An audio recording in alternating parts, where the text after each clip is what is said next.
नमस्कार दोस्तों, आप सभी लोगों का आपके अपने YouTube channel agriculture tricks by NK में हार्दिक स्वागत करते हैं। तो जैसा कि आप लोगों को पता है, अपन 6 क्लास से लेकर 10 तक का जितना भी आपके art and culture, geography and जो आपका राजस्थान जीके है, उसके कंप्लीट इंपॉर्टेंट क्वेश्चनों की अपन बात कर रहे थे। उसी सीरीज को आज आगे बढ़ाएंगे और उसके अंतर्गत जो अति महत्वपूर्ण प्रश्न रहने वाले हैं उनकी अपन बात करने वाले हैं। बात करें पहले क्वेश्चन के, निम्न में से कौन सा प्राचीन स्थल उत्खननकर्ता से सम्मिलित नहीं है? तो कौन सा नहीं है? आपकी बेराट सभ्यता है, उसके उत्खननकर्ता आपके दयाराम साहनी है। आहट सभ्यता के जो एसपी जैन है। कालीबंगा के एक घोष है जिसे अमलानंद घोष कहा जाता है। बागोर के वीएन मिश्र है। तो इसका राइट आंसर की अपन बात करेंगे कि कौन सा सम्मिलित नहीं है, तो वो आहड़ वाला नहीं है, क्योंकि आहड़ सभ्यता की आपकी खोज किसने की थी? एच डी सांकलिया ने की थी। एच डी सांकलिया और आपके किसने? आर सी अग्रवाल ने। आर सी अग्रवाल ने क्या किया था? उसका उत्खनन करवाया था, ना कि आपके एस पी जैन ने। बाकी बात करें बागोर सभ्यता का उत्खनन करता आपके वी एन मिश्रा ही थे, और जो कालीबंगा थे उसका अमलानंद घोष थे। बेराट के कौन थे? दयाराम साहनी थे। तो ऑप्शन नंबर बी यहाँ से क्या हो जाता है? राइट आंसर हो जाता है।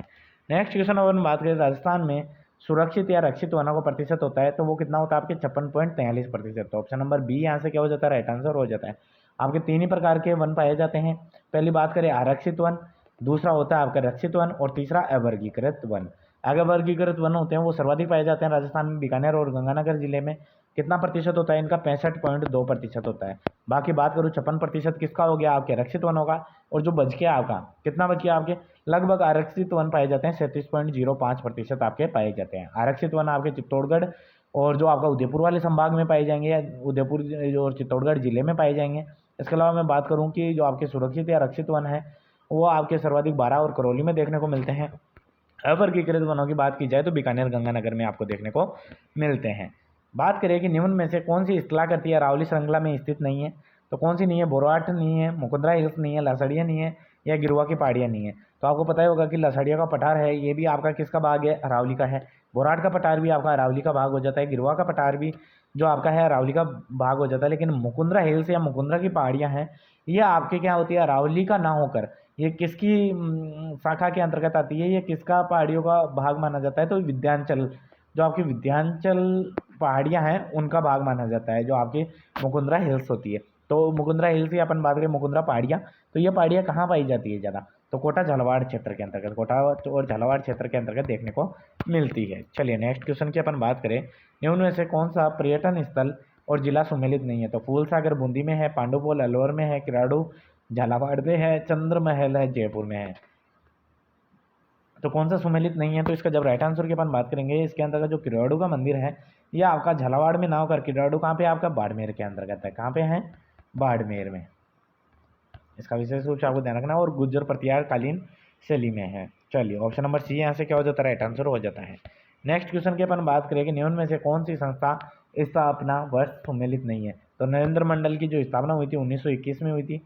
जो आपके आरएसएस या फिर राजस्थान सेवा संघ की स्थापना 1919 में हुई थी। मारवाड़ हितकारिणी सभा की स्थापना 1923 में हुई थी। अखिल भारतीय देशी राज्य लोक परिषद की स्थापना 1927 में हुई थी।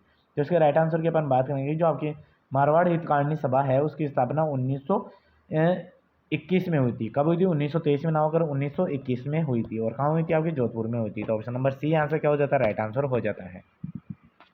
चलिए अनुच्छेद से एक क्वेश्चन है, काफ़ी शानदार क्वेश्चन है। अनुच्छेद 243F और 243V में क्या वर्णित है ना? तो जो आपके 243V में क्या वर्णित है? आपके नगरपालिका का गठन है, नगरपालिका की शक्तियाँ व उत्तरदायित्व है, नगरपालिका में सीटों का आरक्षण है, नगरपालिका की सदस्य के लिए निहारता है। तो इसके जब राइट आंसर की अपन बात करेंगे तो ऑप्शन नंबर डी यहाँ से क्या हो जाता है? राइट आंसर हो जाएगा। चलिए नेक्स्ट क्वेश्चन की ओर बढ़ते हैं। काफ़ी शानदार क्वेश्चन, काफ़ी बार पूछा गया, निम्न में से किस दुर्ग को राजस्थान का वेल्लोर कहा जाता है? काफ़ी इंपॉर्टेंट क्वेश्चन है, हर बार आता ही है। रणथंभौर में है, यानी कि रणथंभौर दुर्ग को कहा जाता है राजस्थान का वेल्लोर। सिवाना दुर्ग को कहा जाता है भैंसरोडगढ़, जो भैंसरोडगढ़ दुर्ग है उसे कहा जाता है कुंभलगढ़ दुर्ग को कहा जाता है। तो इसके जब राइट आंसर की अपन बात करेंगे कि जो आपका वेल्लोर है, राजस्थान का वेल्लोर कहा जाता है, भैंसरोडगढ़ दुर्ग को कहा जाता है। ये कहाँ पर है? आपके चित्तौड़गढ़ के अंतर्गत है। कहाँ पर है? चित्तौड़गढ़ में है। इसके अलावा बात करें कि ये किस नदी के संगम पर है, तो चंबल और बावनी नदी के संगम पर स्थित है। चलिए ऑप्शन नंबर सी यहाँ से क्या हो जाता है? राइट आंसर हो जाता है। नेक्स्ट क्वेश्चन की अपन बात करें कि 31 मार्च 2020 को राजस्थान में सड़कों की कुल लंबाई कितनी थी? तो ये अगर राइट आंसर की अपन बात करें कि आपका ऑप्शन नंबर ए यहाँ से क्या हो जाता है? राइट आंसर हो जाता है। चलिए 2,69,028 हो जाएंगे। चलिए ऑप्शन नंबर ए यहाँ से क्या होता है, राइट आंसर हो जाता है। बात करें जयपुर, दौसा और अजमेर राजस्थान के किस कृषि जलवायु क्षेत्र में सम्मिलित हैं, तो बाढ़ प्रभावित क्षेत्र में है, अर्ध शुष्क पूर्वी मैदानी में है, अर्ध आर्द्र दक्षिणी मैदानी में है, आर्द्र दक्षिणी मैदानी के अंतर्गत स्थित है। तो इसके जब राइट आंसर की अपन बात करेंगे तो ये कहाँ पर है, आपके जो अर्ध शुष्क पूर्वी मैदान है उसके अंतर्गत जयपुर, दौसा और अजमेर जिले आते हैं। तो ऑप्शन नंबर बी यहाँ से क्या हो जाता है, राइट आंसर हो जाता है। नेक्स्ट क्वेश्चन की अपन बात करें, 74वां संविधान संशोधन अधिनियम कब अस्तित्व में आया, तो वो कब आया था, आपके 1 जून 1993 को आया था। ऑप्शन नंबर ए यहाँ से क्या हो जाता है, राइट आंसर हो जाता है। चलिए नेक्स्ट क्वेश्चन की अपन बात करें, बूंदी की कजली तीज का त्यौहार मनाया जाता है, तो बूंदी की कजली तीज का त्यौहार कब मनाया जाता है, अगले महीने में आने वाला है। फाल्गुन पूर्णिमा को मनाया जाता है, भाद्र कृष्ण तृतीया को मनाया जाता है, भाद्र शुक्ल तृतीया को मनाया जाता है, चैत्र शुक्ल तृतीया को मनाया जाता है। तो कजली तीज की जब बात की जाएगी तो आपके कब मनाई जाती है, आपके भाद्र कृष्ण तृतीया को मनाई जाती है। कब मनाई जाती है, आपके भाद्र कृष्ण तृतीया को मनाई जाती है।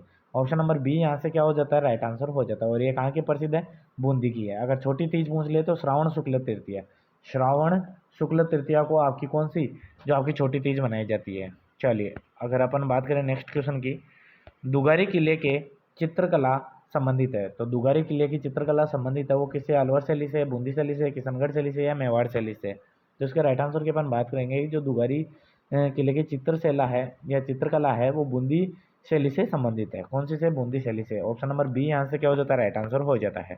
बात करें परवन, निवाज और आहू सहायक नदियां हैं, किसकी है, काली सिंध की है, बेड़च की है, कोठारी की है या माही नदी की है। तो अगर बात करें परवन की, निवाज की और आहू नदी की, तो ये किसकी सहायक नदियां हो जाती है, ये आपकी हो जाती है काली सिंध नदी की।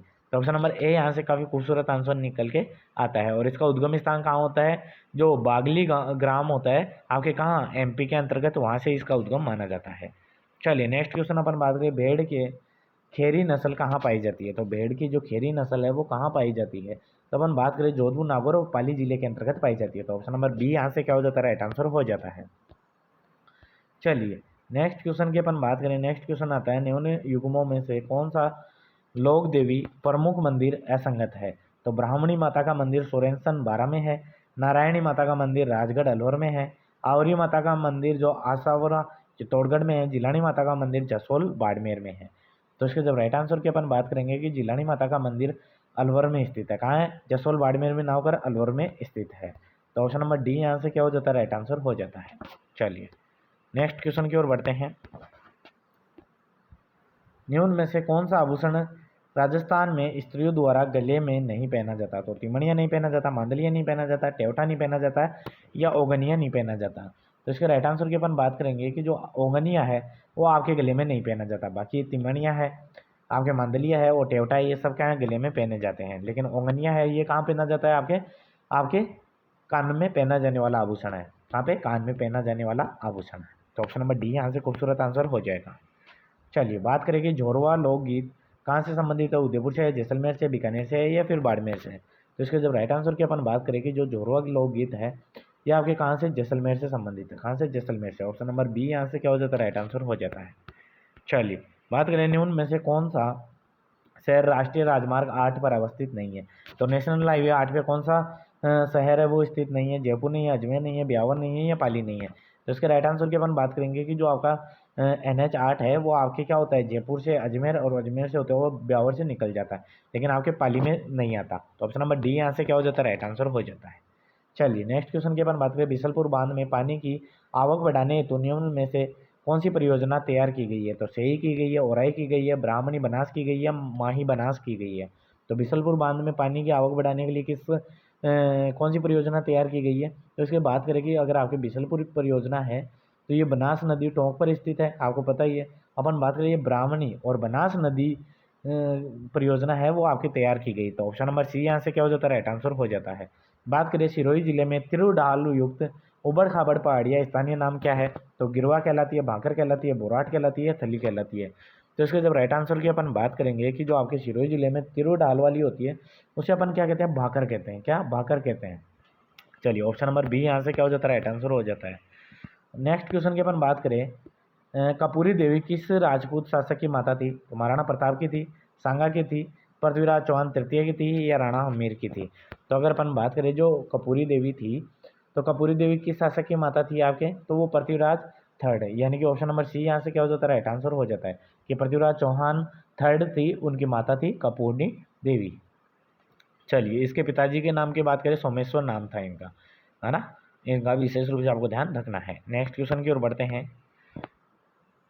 राजस्थान लोक सेवा के प्रदान की गारंटी अधिनियम 2011 किस तारीख को प्रवर्तित हुआ? तो वो कब हुआ था? तो इसका राइट आंसर डायरेक्ट ही बता देता हूँ, 14 नवंबर 2011 को हुआ था। तो ऑप्शन नंबर सी यहाँ से क्या हो जाता है, राइट आंसर हो जाता है। चलिए, काफ़ी शानदार क्वेश्चन। अल्बर्ट म्यूजियम की स्थापना जयपुर के किस शासक ने की थी? तो सवाई राम सिंह प्रथम ने की, सवाई राम सिंह द्वितीय ने की, सवाई जयसिंह प्रथम ने की या सवाई जयसिंह द्वितीय ने की? तो इसके जब राइट आंसर की अपन बात करेंगे तो सवाई राम सिंह थे, इनके द्वारा की गई थी। तो ऑप्शन नंबर बी यहाँ से क्या हो जाता है, राइट आंसर हो जाता है। चलिए, नेक्स्ट क्वेश्चन की अपन बात करें, निम्न में से कौन सा जलवायु प्रकार जिला सम्मिलित नहीं है? तो ये कोपेन के जलवायु वर्गीकरण के अनुसार है। काफ़ी इंपॉर्टेंट है, एक क्वेश्चन हर एग्जाम में पूछा जाता है। आपके किसी भी की तैयारी कर रहे हो उसके अंतर्गत अगर जीके आता है तो ये क्वेश्चन 100% ऐसे क्वेश्चन आपको देखने को मिलेंगे। बात करें कि आपके BWSW के अंतर्गत गंगानगर आता है, BSSW में जयपुर आता है, CWG में अलवर आता है, AW में कोटा आता है।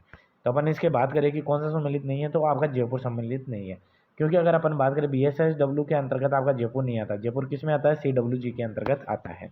तो ऑप्शन नंबर बी यहाँ से क्या हो जाता है, राइट आंसर हो जाता है। नेक्स्ट क्वेश्चन की अपन बात करें कि कौन सा वन्य जीव अभ्यारण्य राजस्थान का चौथा टाइगर रिजर्व बनने जा रहा है? तो कौन सा बना था? शेरगढ़ बनने जा रहा था, सज्जनगढ़, कोमलगढ़ या रामगढ़ विषधारी बनने जा रहा था? तो इसके राइट आंसर की अपन बात करें कि जो आपके चौथा टाइगर बांध रिजर्व बनने जा रहा था, तो वो कौन सा था? आपके रामगढ़ विषधारी था। आपको बताना है कि जो टाइगर मैन के नाम से जाना जाता है वो किसे जाना जाता है। कमेंट बॉक्स में जरूर आंसर देना। अगर वीडियो पसंद आए ज़्यादा से ज़्यादा लाइक करना और शेयर करना ना भूलें। थैंक यू फ्रेंड्स, मिलते हैं नेक्स्ट वीडियो में नेक्स्ट अपडेट के साथ।